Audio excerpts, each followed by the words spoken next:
Bem-vindos ao Psicologia e Fé. O tema que trazemos hoje é traição e connosco está novamente o Padre Nelson. Olá, mais uma vez, Padre Nelson. Obrigado pelo convite. Também cumprimentar o Dr. Bruno. Boa tarde.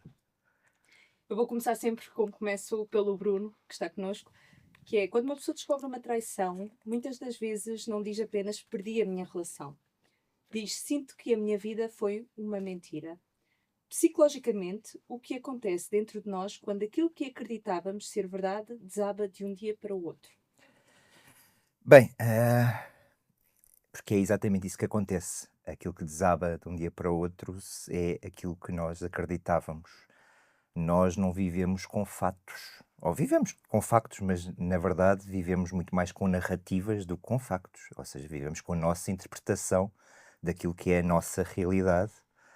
E aquilo que acontece quando há uma traição ou qualquer outro conflito grave dentro de uma relação é que essa narrativa que eu estava a construir e que eu construí, que inclui o meu passado, o meu presente, mas também a forma como eu me projetava no futuro com esta pessoa, de repente abala. De repente tudo parece que desmorona. E, portanto, eu coloco em causa a narrativa que construí no passado, a narrativa do presente e fico sem saber se existe sequer narrativa para o futuro. E é por isso que, de repente, a minha vida se abala muito, porque é esta narrativa que vai toda abaixo, para lá daquilo que são os factos que trazem a traição. E, portanto, isso é que é o mais difícil de lidar quando nós lidamos com uma traição da outra pessoa, da pessoa que amamos, é que de repente sentimos que ficamos sem chão. Esta ideia de ficar sem chão é esta ideia de que eu fiquei sem aquilo que eu construí, que eu estava a construir dentro da minha mente. A ideia que eu tinha da minha vida, de repente, parece que é tudo mentira, e eu começo a questionar-me. Será que aquilo que eu pensava no passado era verdade? Aquilo que eu pensava sobre ti era verdade? O que é que já acontecia no passado? O que é que já estava a acontecer no presente que eu não estava a dar conta? Que parvo ou que parva que eu fui ainda de estar a fazer projetos contigo no futuro, quando tu me estavas a fazer isto nas minhas costas. E, portanto, eu coloco em causa tudo o passado, o presente e o futuro, e por isso é que ficamos tão desarmados num momento em que sabemos, em que damos conta que o nosso parceiro ou a nossa parceira nos traiu. Muitas das vezes não perdem apenas o marido, a mulher ou a relação quando são traídas estas pessoas. Perdem também a confiança em Deus. Então, por que é que uma traição consegue abalar não só o coração, mas também a fé? Vai depender do modo como Deus esteve presente logo no início da relação, não é? Porque há relações que começam sem Deus estar lá presente. Outras está de forma implícita, porque celebraram o sacramento do matrimónio no contexto de uma espiritualidade concreta. E aqui falamos concretamente do cristianismo.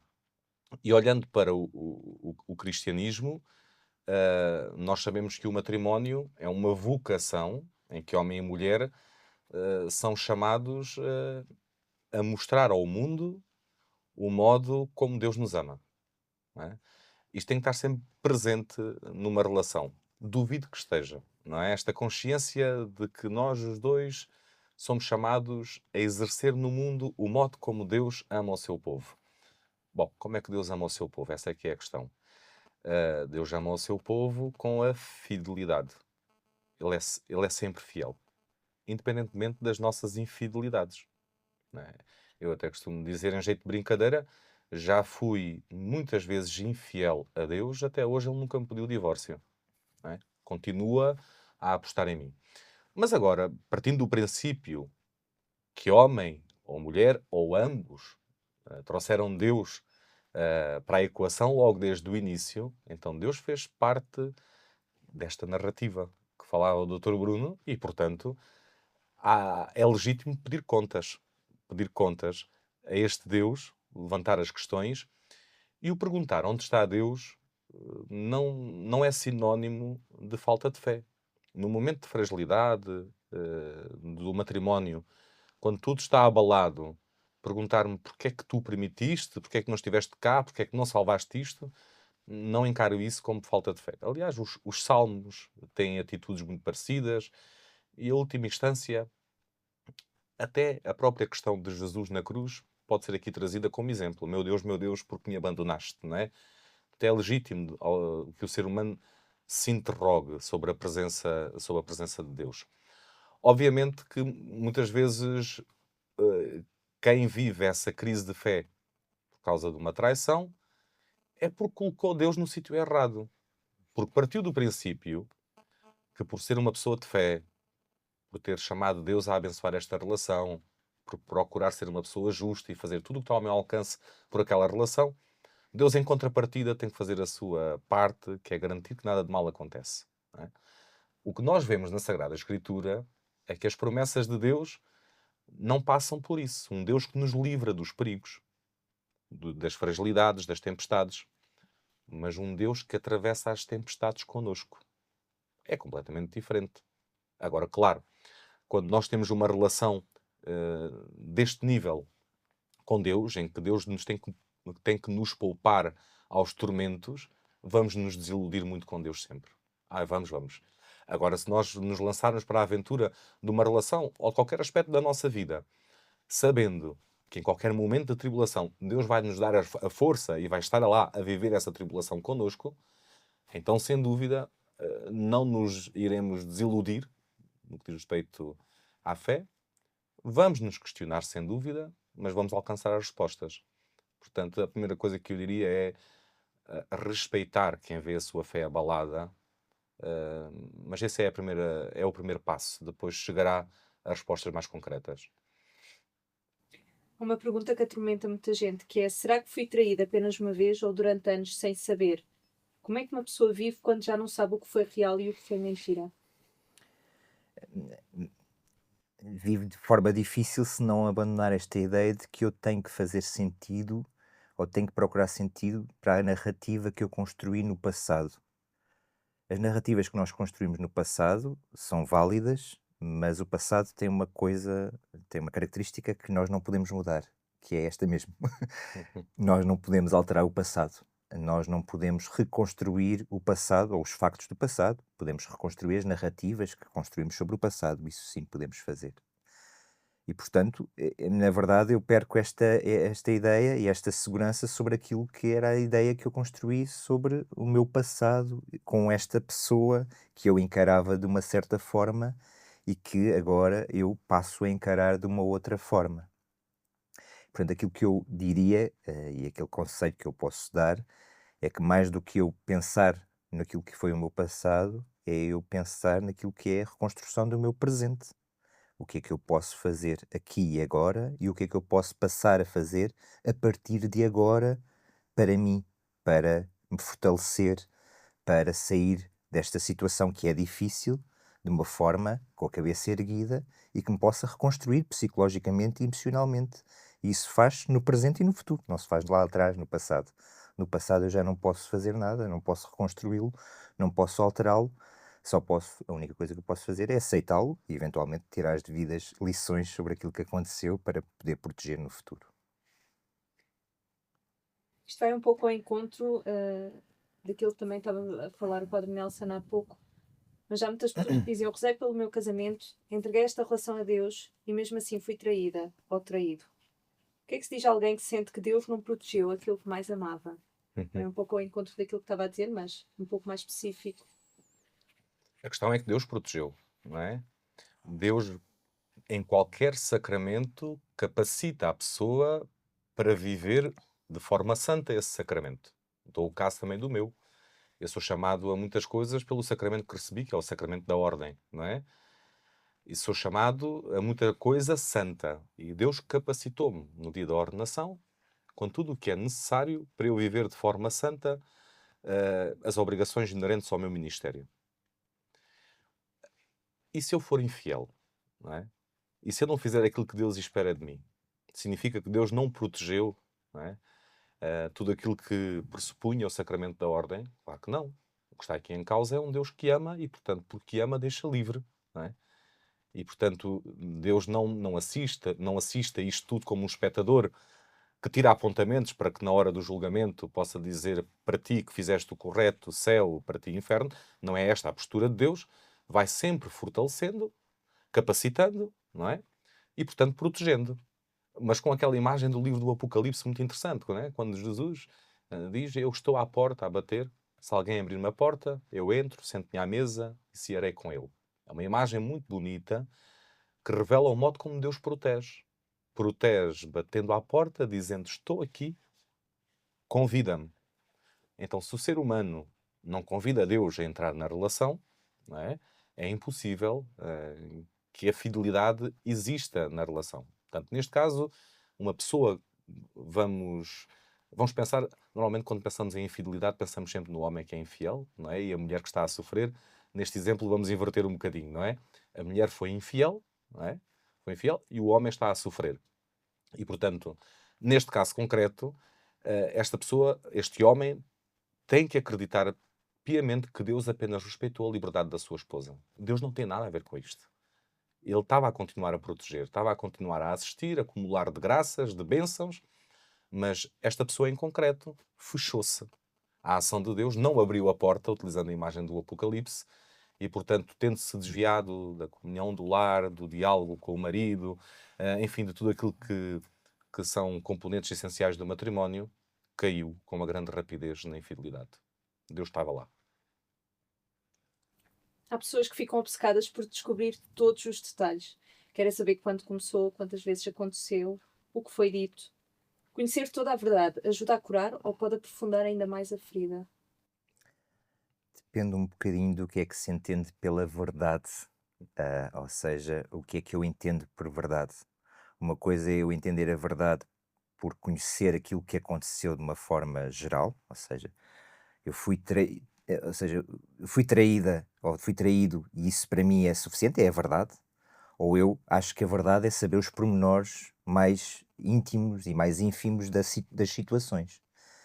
Portanto, eu diria que a primeira parte é importante, ou seja, saber aquilo que aconteceu. Agora, saber os pormenores não me ajuda. Eu percebo esta ideia, porque de facto o querer saber a verdade, querer saber aquilo que aconteceu, dá-me uma ideia de controlo. Numa situação em que eu sinto que perdi o controle da minha vida, perdi o controle da minha relação, perdi o controle. E portanto, nós temos, o ser humano tem esta ideia de que mais informação é ter mais controle. Só que nós nunca temos informação suficiente. Podemos andar sempre à procura de toda a informação e mais alguma em tudo na vida, incluindo nestas situações. Portanto, se eu preciso saber aquilo que aconteceu para poder determinar, eventualmente até o meu presente e o meu futuro, como disse há pouco, é importante. Agora, saber os pormenores provavelmente não me ajuda, porque só me magoará e só me, aliás, em termos psicológicos, só adensará o trauma. Ou seja, eu acrescentar pormenores à história é acrescentar mais pensamentos aos pensamentos intrusivos que eu já tenho, com mais detalhes que eu depois vou elaborar à noite na cama, antes de dormir, de manhã quando acordo, nas situações mais difíceis, vou estar a pensar e imaginar já com pormenores aquilo que aconteceu. E, portanto, isso não me vai ajudar a sair do buraco, antes pelo contrário, vai-me manter lá em baixo. Portanto, às vezes saber muito não me ajuda. Aquilo que eu preciso é saber aquilo que aconteceu em termos genéricos para a relação. Ou seja, havia aqui uma relação e o outro lado traiu-me de alguma forma. Até porque as traições podem ser de diversas formas, não é? Traiu-me de alguma forma, traiu a minha confiança, traiu esta relação. E isso para mim é suficiente. Perceber isso já é difícil o suficiente do que agora estar a acrescentar aqui mais pauzinhos de pormenores que só me ajudam a colocar mais no fundo e não me ajudam a sair do buraco em que eu de repente me vejo e que já é suficientemente difícil. Na Bíblia encontramos histórias de traição, abandono e negação. Há pouco o Padre Nelson falava disso. Por que é que Deus não esconde estas feridas humanas e coloca-as precisamente no centro da história da salvação? Porque faz parte.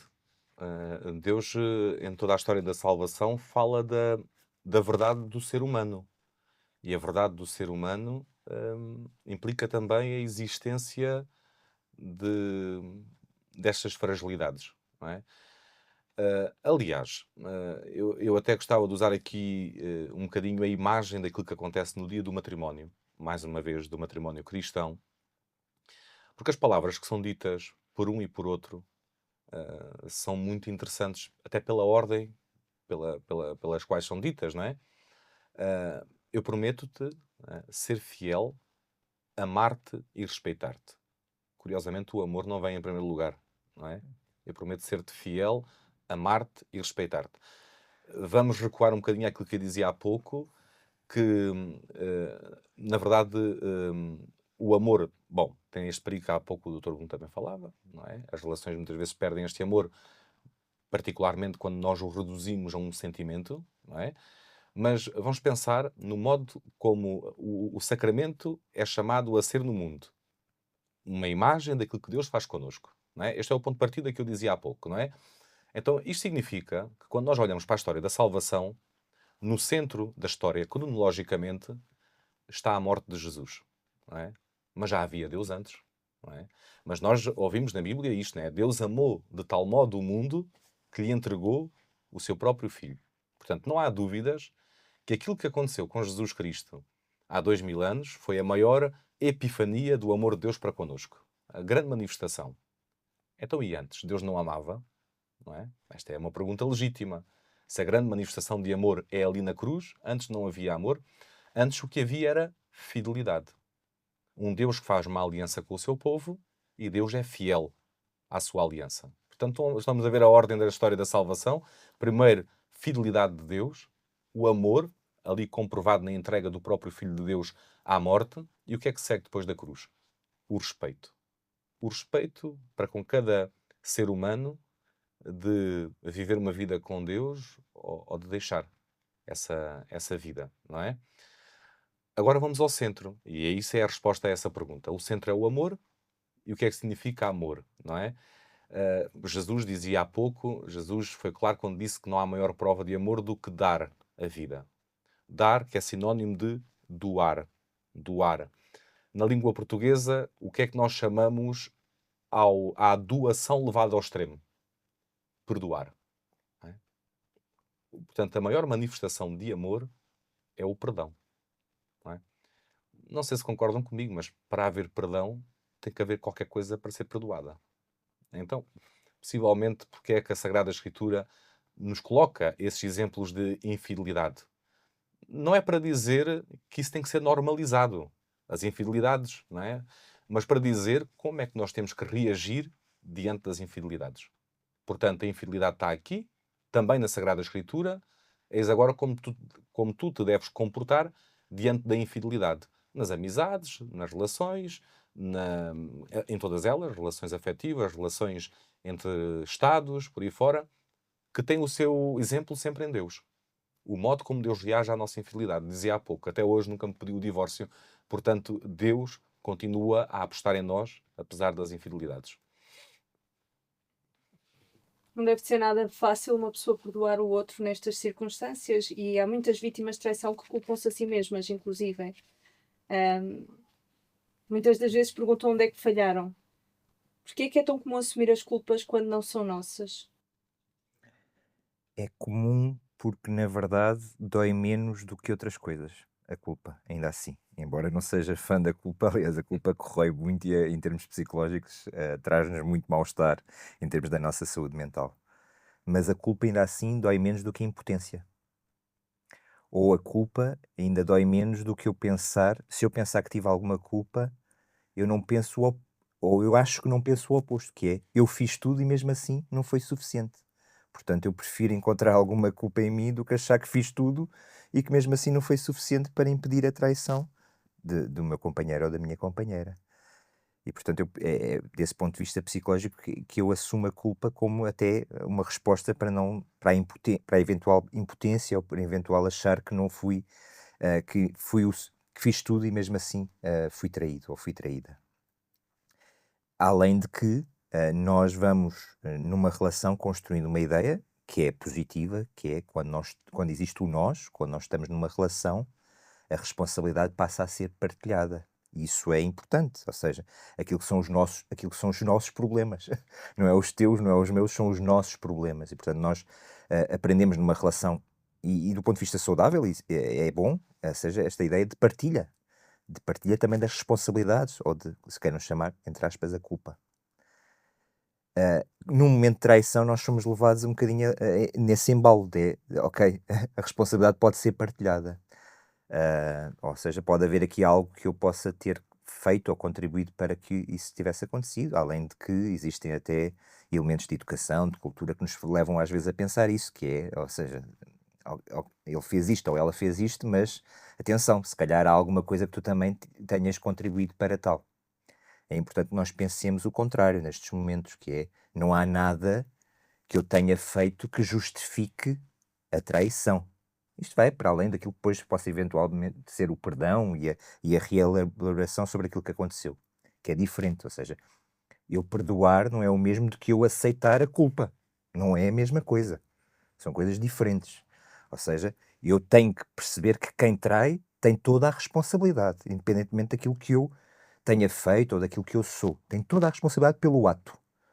Aquilo que depois é a resposta ao ato em si, ou a minha resposta, a minha decisão de perdoar, de seguir em frente, de acabar a relação, do que quer que seja, é depois o seguinte, mas que nada tem a ver com a responsabilidade, que é só de uma parte quando há traição, ponto final. E, portanto, isso é importante quando nós falamos, e em contexto de clínica, quando alguém nos procura numa situação, no decorrer de uma situação dessas, é importante trabalhar esta questão da culpa, ou seja, de retirar esta culpa para podermos, obviamente, ressignificar, pensar sobre as nossas responsabilidades, pensar sobre aquilo que poderemos mais à frente fazer diferente na mesma relação ou noutra relação, tudo bem, mas não é culpa. Não é culpa minha que alguém com quem eu partilho a vida me tenha traído. Nunca é culpa minha. A culpa é a responsabilidade da outra pessoa e ponto final. Isso é importante que fique claro na mente das pessoas e na mente de quem foi traído. Uma traição pode destruir um casamento, mas pode também destruir a identidade de uma pessoa. Como é que alguém volta a descobrir quem é aos olhos de Deus quando tudo aquilo em que acreditava acabou? E esse se acabou, não é? Estamos a partir do princípio que a pessoa já desistiu, não é? E é uma pergunta difícil porque estamos a partir de um princípio que eu até, a nível pessoal, e não é por ser padre, que eu a nível pessoal não acredito muito. Eu acredito que há sempre a possibilidade de continuar com a relação. Isto coloca muita coisa depois em cima da mesa, porque quando às vezes me ouvem dizer isto, confundem as minhas palavras com é sempre possível voltar ao que era. Não, naturalmente não. Naturalmente não. E muitas vezes até a convivência já não é mais possível. É curioso que até o Código de Direito Canónico estabelece esta possibilidade da pessoa casada, estamos a falar num contexto eclesial, em que o divórcio não é uma hipótese, não é? Uma pessoa cuja convivência em casal já não é mais possível, e não é mais possível porque algum tipo de violência física, psicológica, o que for, a instabilidade financeira da outra parte, enfim. Quando já não é possível, o bispo pode decretar, não é, que vivam separadamente, não é? Vivem separadamente, mas esta pessoa que procura fazer a vontade de Deus, que este é que é o ponto de partida, eu quero ou não quero fazer a vontade de Deus, não pensa neste afastar-me do lar uma possibilidade de recomeçar a minha vida com outra pessoa, mas de amar de uma forma diferente. Agora já sem o peso de tudo aquilo que me entristecia em casa, que fosse a violência, seja o que for, ou simplesmente não conseguir olhar para a cara da pessoa, mas continuar a amar, digamos assim, a amar à distância. Não é? E como é que se ama à distância? Bom, eu penso, por exemplo, numa pessoa um homem que bate numa esposa. Então, obviamente, aquela pessoa está doente. A igreja obriga a pessoa a ir até, digamos assim, até à cova convivendo com aquela pessoa. Claro que não, lá está. O bispo pode decretar, dizendo, não, a convivência já não é mais possível. Mas aquela pessoa está doente. Então regressamos à raiz do sacramento, àquilo que foi dito no altar. Prometo-te isto tudo na saúde e na doença. Então agora é no momento da doença que abandonas, é no momento da doença que desistes. Eu tenho plena noção que estou a dizer isto e que é um assunto polémico, não é? Mas é precisamente disto que estamos a falar. Quando a pessoa não é fiel às suas promessas, àquilo que disse lá atrás no passado e que traz consequências para o futuro, esta pessoa ameaça profundamente a sua integridade, a imagem que tem de si própria, tudo isto que estava aí presente nessa pergunta. Portanto, há o fim de uma relação e há o fim também de uma série de coisas que eu tinha como seguras em mim. Acredito que sim, porque nós entregamos por uma causa e vamos lá ser francos, a dada altura podemos não admitir, mas desistimos da causa. Desistimos de levar a construção até ao fim, não é? Muita coisa pode influenciar a isso. Vivemos num mundo que aplaude a coragem de quem decide rumar noutra direção e deixar para trás um passado e esquecê-lo totalmente. Mas enquanto o mundo aplaude, a própria pessoa está triste e essa tristeza não é só porque uma relação acabou. Ela pode não admitir essa tristeza, é também porque fracassou naquilo que foi o seu propósito lá atrás, né? Portanto, tudo isto que eu acabo de dizer numa perspectiva cristã do sacramento do matrimónio, que não está em cima da mesa, obviamente, quando falamos de um casamento civil, porque acho que não são motivados nem pela revelação divina, nem pela espiritualidade, nem pela presença de Deus. Acho que não é isso que os motiva, mas sim apenas uma convivência fundamentada num contrato, que quando já não é mais possível, rasga-se o contrato e cada um vai à sua vida e pronto. E da minha parte está tudo certo, pois obviamente. Mas no sacramento do matrimónio seria uma outra realidade. Sim. Ficou aí num tema polémico, Padre Sim. Nelson, e gostava de dar aqui a oportunidade ao Bruno também de responder como é que uma pessoa consegue distinguir uma relação que merece uma segunda oportunidade de uma relação que estamos apenas a tentar salvar por medo ou por, às vezes até mesmo por estas questões religiosas. Como é que... Eu tenho que ser capaz de olhar para a dor que estou a sentir e projetar a dor que virá. Ou seja, conseguir fazer uma boa avaliação entre aquilo que é a dor de ficar e a dor de partir, ou por outras palavras, eu conseguir perceber se eu quero ficar ou eu acho que não consigo viver sem ti, que é diferente. Ou seja, se eu acho que a minha vida não existe para além de ti e, portanto, eu não me consigo projetar fora desta relação, ou se eu, ainda assim, quero ficar, acho que me acrescenta, acho que posso dar uma nova oportunidade. Gosto mais da ideia de nova oportunidade do que uma segunda oportunidade. Uma segunda oportunidade dá logo a ideia da segunda mão, ou seja, já vem em segundo, já não é o primeiro. Uma nova oportunidade à relação, que não será a mesma, ou seja, eu gosto sempre de imaginar quando há uma quebra de confiança deste género, é quase como se uma caneca que se partisse, nem que seja a asa e que nós colamos, a caneca continua a existir e continua, se calhar, conseguimos pegar ainda na asa, mas a caneca já não é a mesma, ou seja, está ali algo que foi partido, e que está ali a cicatriz, que nós vamos sempre olhar para ela e não vamos conseguir ignorá-la. Isso não existe, nós não conseguimos esquecer uma quebra de confiança, uma traição, não conseguimos. Agora, podemos achar que ainda assim a minha vida faz mais sentido ainda estando contigo, porque eu quero, porque isso me acrescenta, porque me faz sentido e porque eu, na verdade, não consigo projetar a minha vida de outra forma. Portanto, aquilo que eu costumo dizer às pessoas é: se consegue ou não projetar a sua vida para além daquilo que é a sua relação.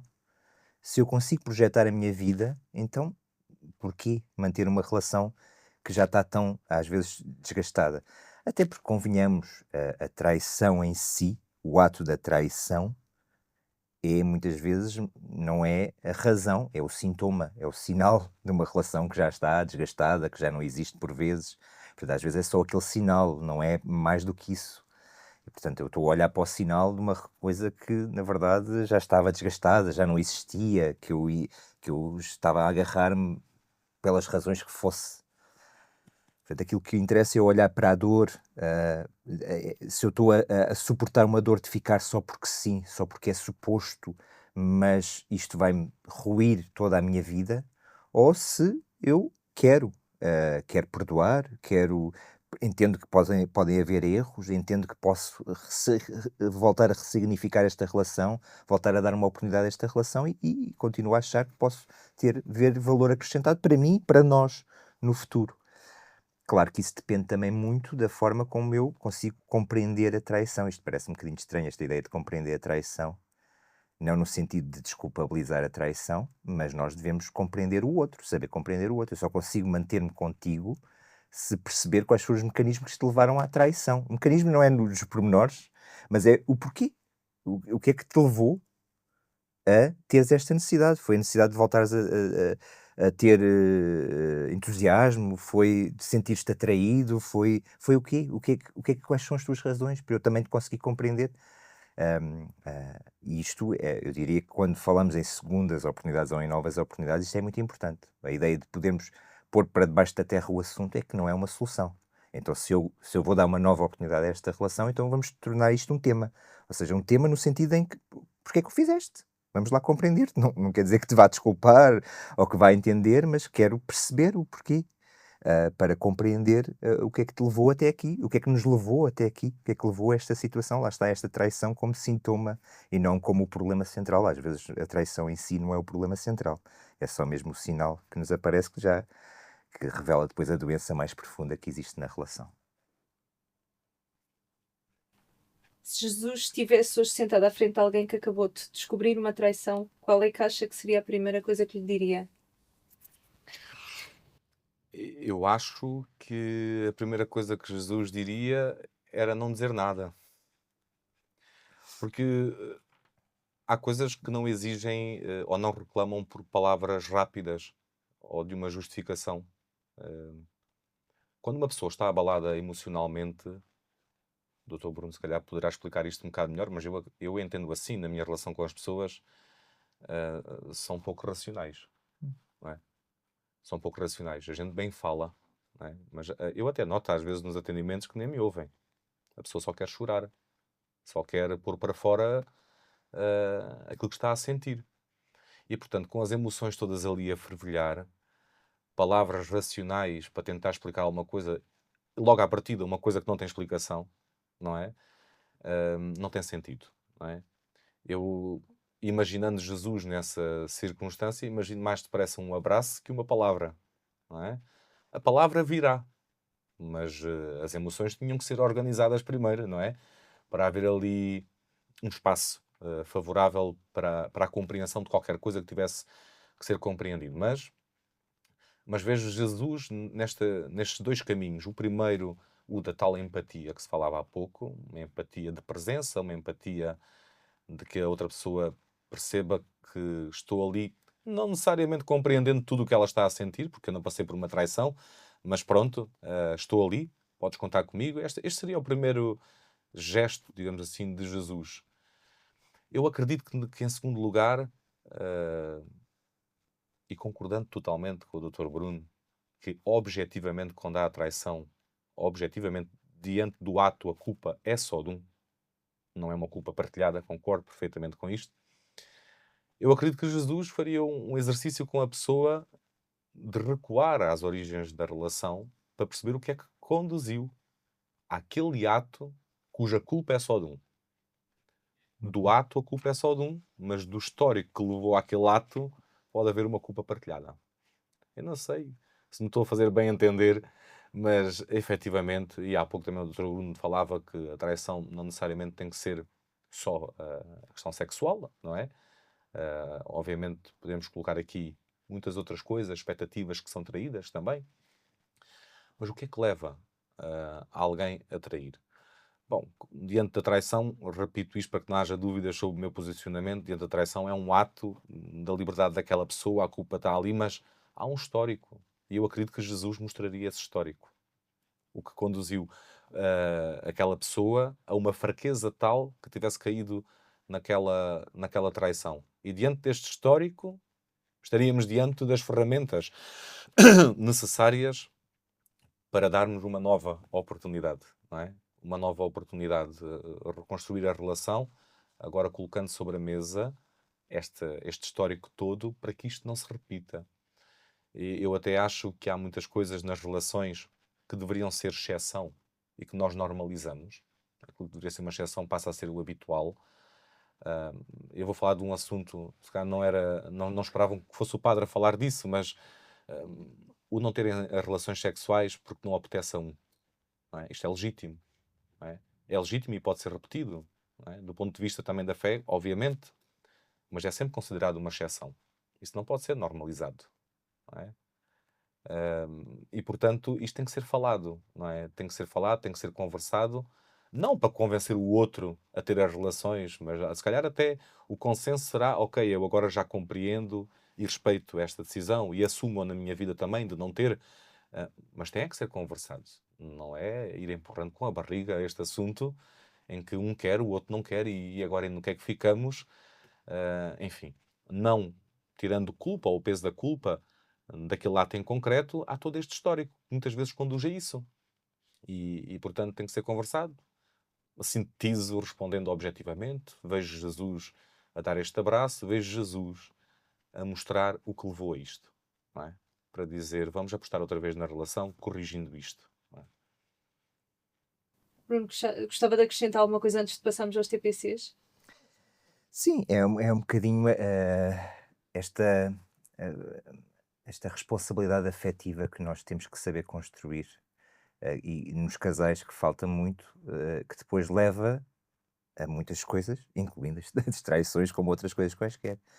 Que é eu perceber que quando estou numa relação, eu sou responsável por mim, mas também sou responsável pelo que o outro está a sentir ou pelo que o outro pode sentir.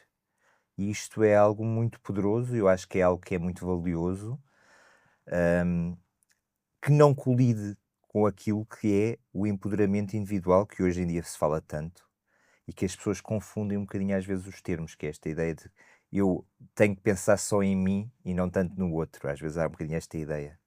Isto é perigoso, especialmente quando depois falamos nas relações, que é esta ideia de eu pensar só em mim numa relação, dá sempre desastre, dá traição ou dá outra coisa qualquer.